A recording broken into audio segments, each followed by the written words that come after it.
was able to just peek over the fence here a little bit. It is amazing the monuments that are in here. So, did you find ancestors in there? Yes, Because a that's couple. where I think you would have found your ancestors. Just a couple. Yeah. Yeah.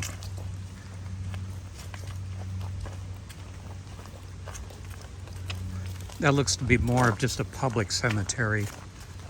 So, the history is that I think it was my great-great-grandmother, but sometime around there.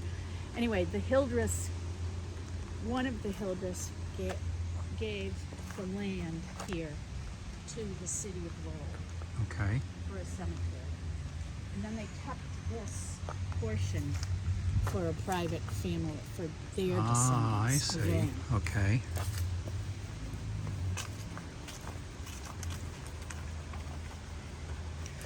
I'm a bit surprised that this isn't open to the public as a historical landmark.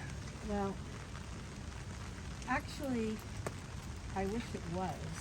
If it's private, does somebody actually own this?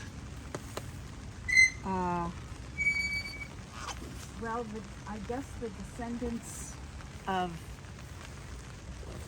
Sarah or Rowena Hildreth.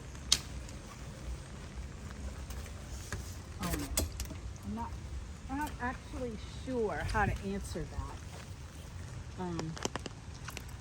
Amazing. But there were 6 sisters and 1 brother. Okay. And if you were a descendant of any of them, then you would be eligible to be buried here. And one of them, so I'm descended from the one brother, Fisher Ames Hildreth. Okay. Or Fisher Hildreth. I'm not sure. I get all the names mixed up. But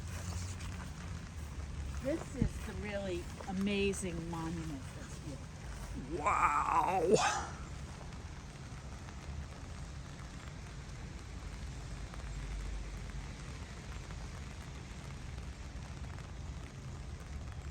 That is huge. Yeah, it's by Bela Lyon Pratt, and he also did many of the friezes and sculptures in front of the Smithsonian in Washington, and also in front of the Boston Public Library. Somebody had a lot of money to have that made. Well, I'll Wow. say he was, and Bela was a student of Saint-Gaudens, and I'll think of his name in a minute. Who did and the sculptor who did the Lincoln Memorial. Wow.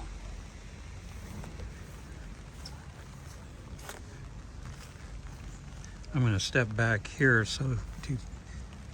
with you in the picture so I can kind of show how big that is.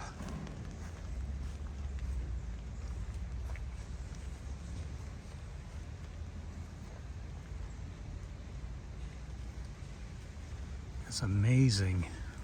So, this is the grave of General Ben Butler, and he Okay. was a general in the Civil War. Okay, Civil War. In the Okay. Civil War, and he was also governor of Massachusetts Okay. and an industrialist, and one of the people he made a ton of money mining, or I don't know if you call it mining, but granite Okay. was his thing. So, and you go up along the.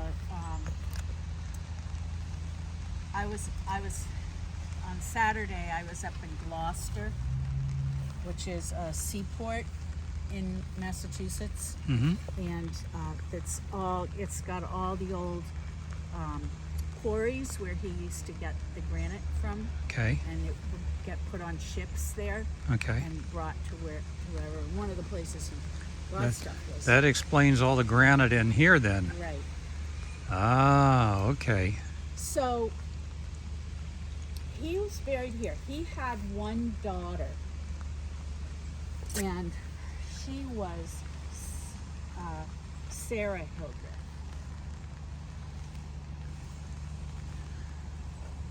Wait a minute. He married Sarah Hildreth. That's what it was.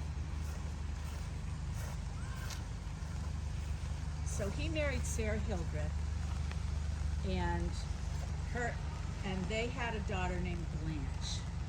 Okay. Blanche married Adelbert Ames, who was also a Civil War general.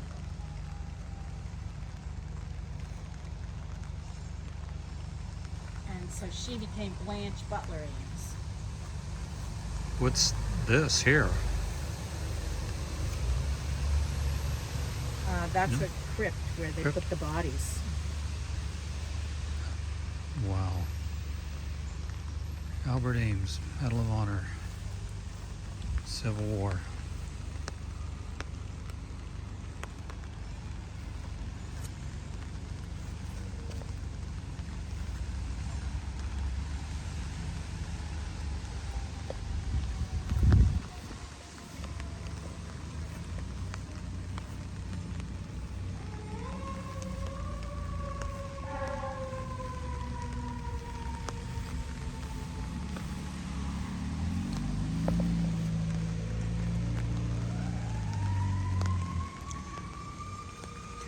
Richard Hildreth's first wife name was Sarah.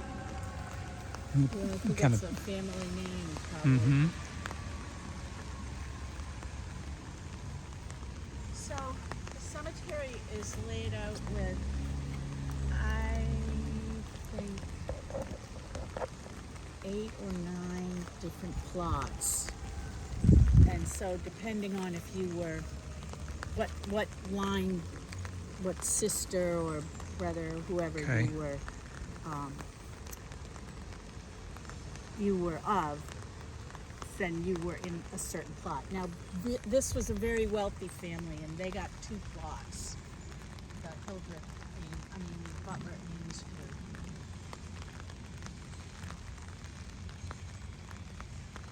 And, but because of that, there's, the reason I knew that your family you weren't part of this cemetery was because there are no Hildreth. People left with the name of Hildreth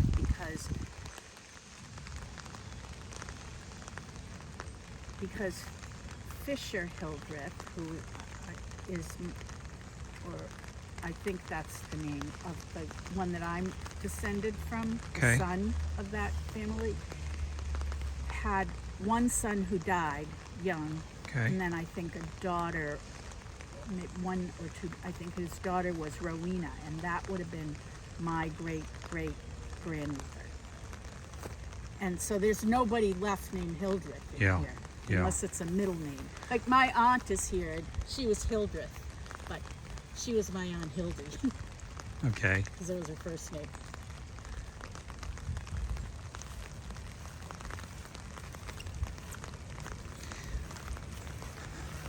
So you mentioned that there's some financial difficulties with keeping this. Well, so Up, what's- about 13 or 15 years ago, my uncle, who's buried over here, came to visit, and he was just so disheartened by the condition of the cemetery. It just had been ignored, and so he looked into the endowment, and there was basically one man running it at that point. His name was John Pearson, and he's buried over here. And there was hardly any money left, and he was every once in a while using some of his own money to, he was pretty wealthy, and using his own money, but not a lot, not really keeping up. So my uncle proposed setting up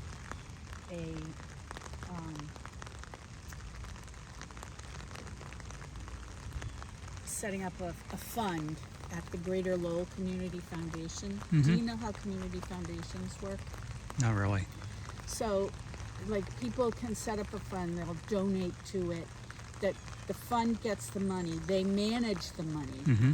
and then you get 5% of it every year for, it's mostly given back to the community as grants, as scholarships, as helping people with health care, with, Mhm. so it's a charitable foundation, basically. And so because anyway, so we set up a fund there, and over the years it costs about $3,000 a year. I'm now the trustee, and it costs myself and Sally and one other person are the trustees now. Okay. And it takes $3,000 a year just to have it mowed and, you know, cleaned up from the leaves and everything that fall in the fall, and the branches that come down. And then anything that we get, which usually when this market was doing really well, we were getting about $500 or $600 more than that. And if I let it build up, then every like 5 years I could get a tree taken down or something, because most of these trees Pretty old.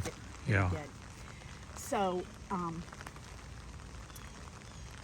so at this point, that's where we're at, and we realized we have about we have almost $11,000 worth. I just got bids this summer. We basically have $11,000 worth of tree work that needs to be done, and we only have $3,000 to do it at this point. And so we need to do a capital campaign, and it's very hard to ask people for money for a cemetery, because people just don't want to give it to a cemetery. And so I try to talk up to people that what they're doing is really giving it to the Greater Lowell Community Foundation, which is a wonderful group. Okay. What they do, they gave over 50 scholarships to Lowell kids last year to go to college. They buy books. They help people get health care. They help people get dental care. You know, the Lowell is a very it's a magnet city for refugees and migrants, and a lot of poor people there. Yeah. There's a lot of need in Lowell. Yeah, I noticed that driving in, actually. Yeah. So anyway, I'll show you. This is my family's little patch.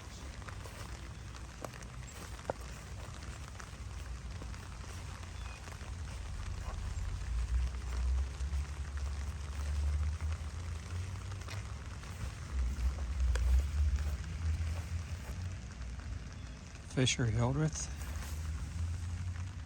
Nesmith, 1885, 1953.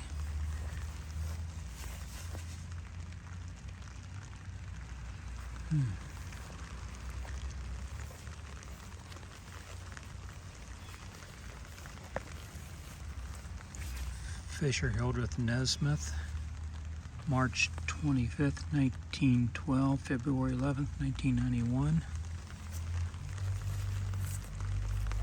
This is my aunt Hildy. Hildy, okay. Well, Hildreth Palmer, but I always called her Hildy. Hildreth Palmer, Aldrich, 1930, 2018.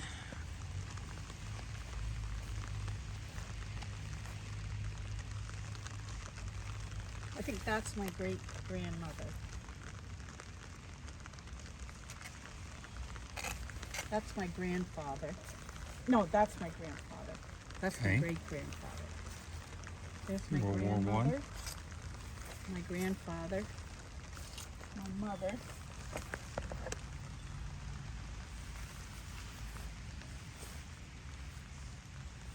mother here. Mom, yep. And we've put the ashes of my Uncle Pete, who's Charles Dana Palmer, but there's no plaque yet. I think they're waiting for his.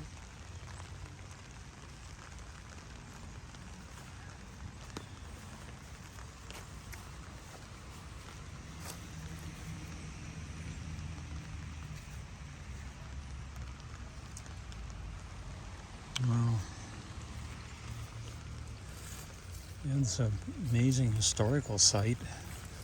So what we'd like to do, actually, I'm not actually working on trying to get this on the National Historic Register. Yes. And that way we would be able to keep it open. Get some funding for it. Yeah, hopefully.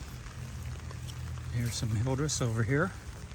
So this is the Hildreth that I'm descended from, Fisher Ames Hildreth. Okay. He would have been the brother.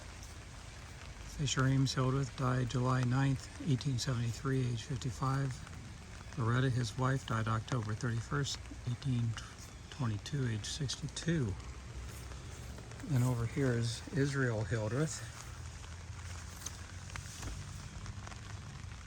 This, I think it says Fisher Ames Hildreth.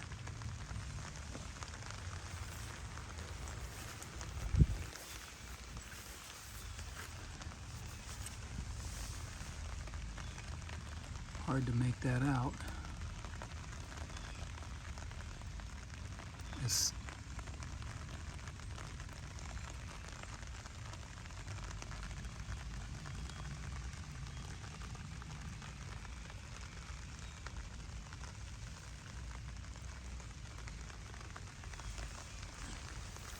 So these are the children of Fisher Ames Hildreth, and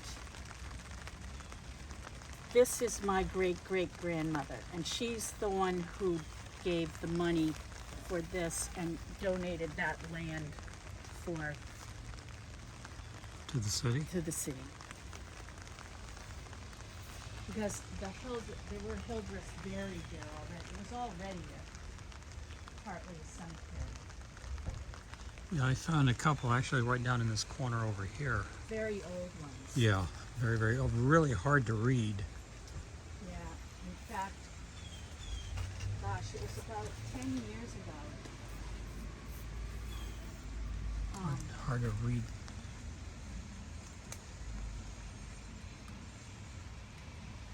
Do you have any idea who this is? No. It's slid off the base a little bit. Yeah. What does that say? I can't make it out. I don't know what it says.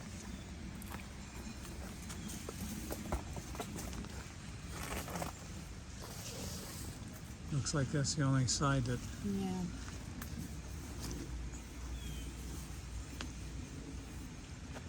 hard to make out.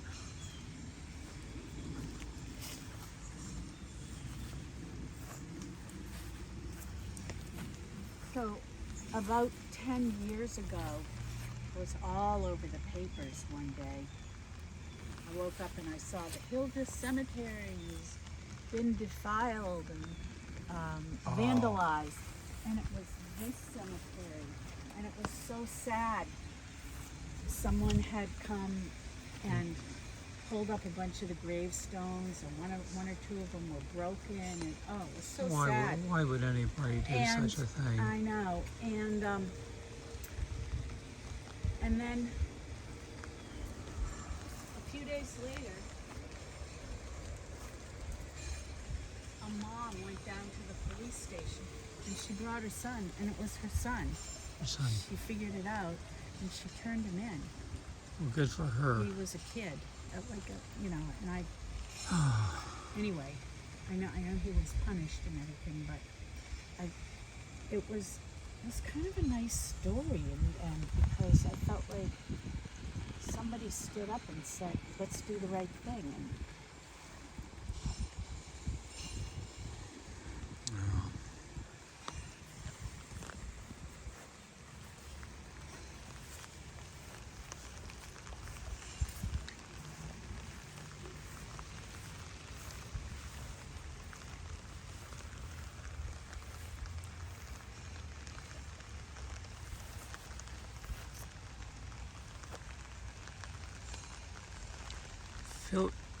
Philip Reed.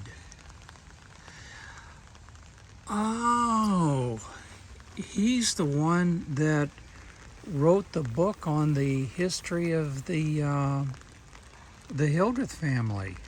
Oh, Harry Reid. Yeah. I think it was. I've got a copy of his book. There's the connection.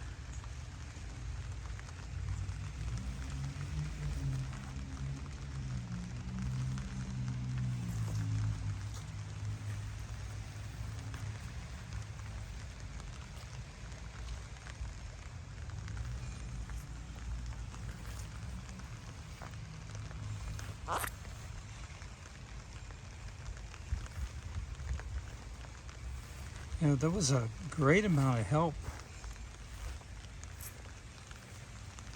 Henry Reed, born July 2nd, 1804, died August 2nd, 1878. Rowena Hildreth, his wife, born September 21st, 1850, died April 27th, 1913.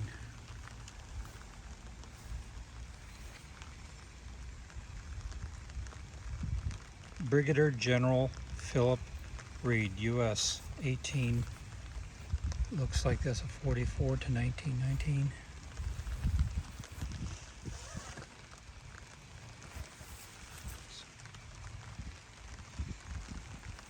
Amazing. Jessie Eaton Reed, wife of Brigadier General Philip Reed, 1852 to 1916.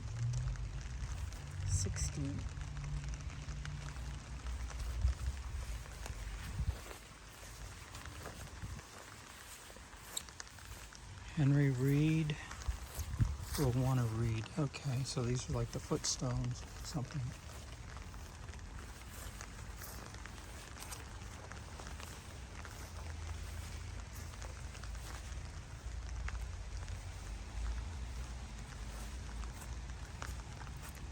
Children.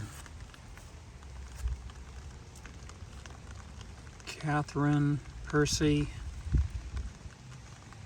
Laura, Sarah.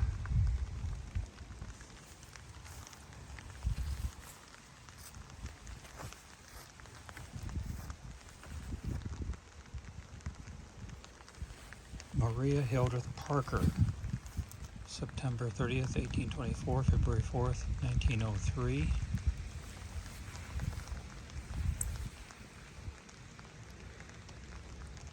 Can't really make that out there.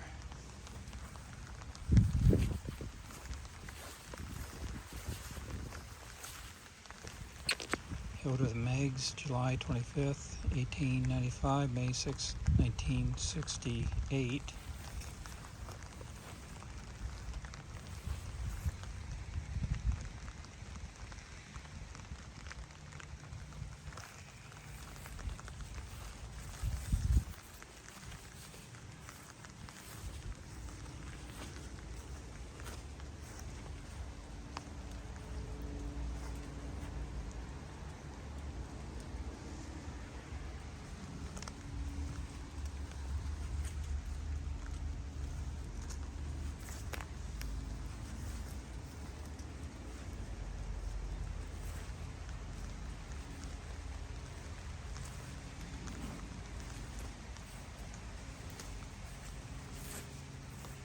Fisher Hildreth, looks like Pearson, born November 29th, 1866, died, looks like August 5th, 1940 maybe.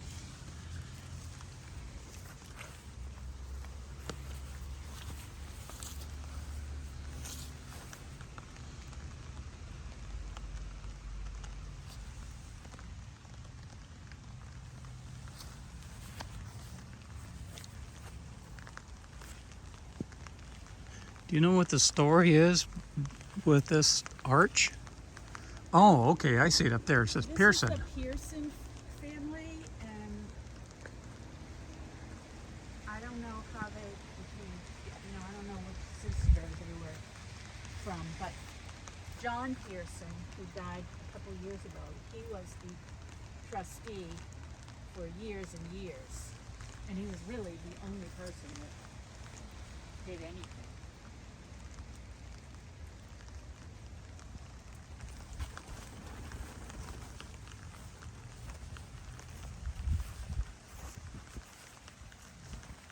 This is him. Okay. Interesting. Successful patent lawyer, business and philanthropist, leader, beloved husband, dad, brother, pop. Will always be art by the star.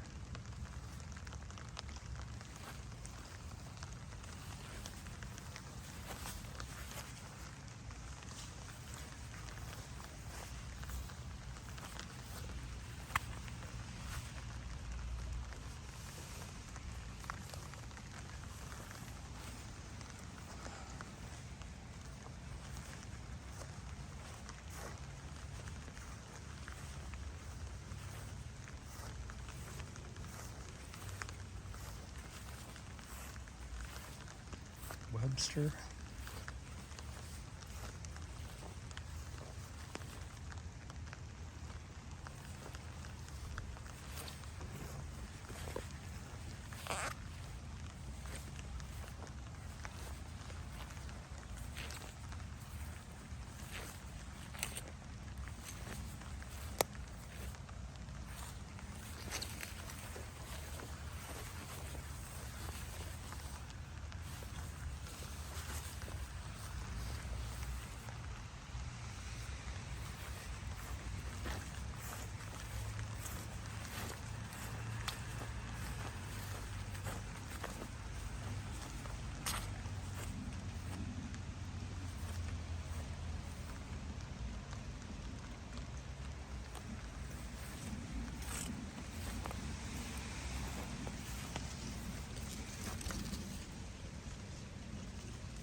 Okay.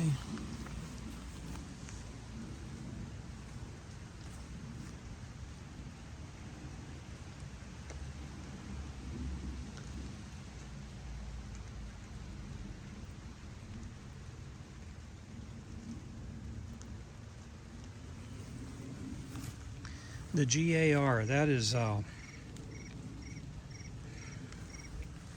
looked that up, I don't remember what that stands I for. don't know what that means either. But he was born, he was, I think, the only son of a single mother in New Hampshire. That's what I think is the story. And he moved to Lowell to make some money to support his family. Yeah. And he became he became a really successful man.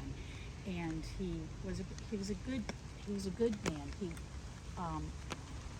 He worked to make, like, the mill workers to shorten their days and make sure that they were paid more fairly. And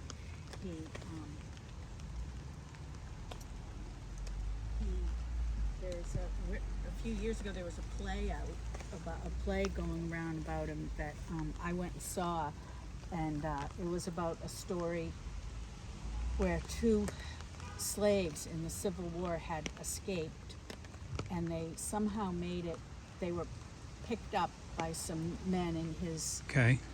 unit or whatever, and they brought them to him, and he,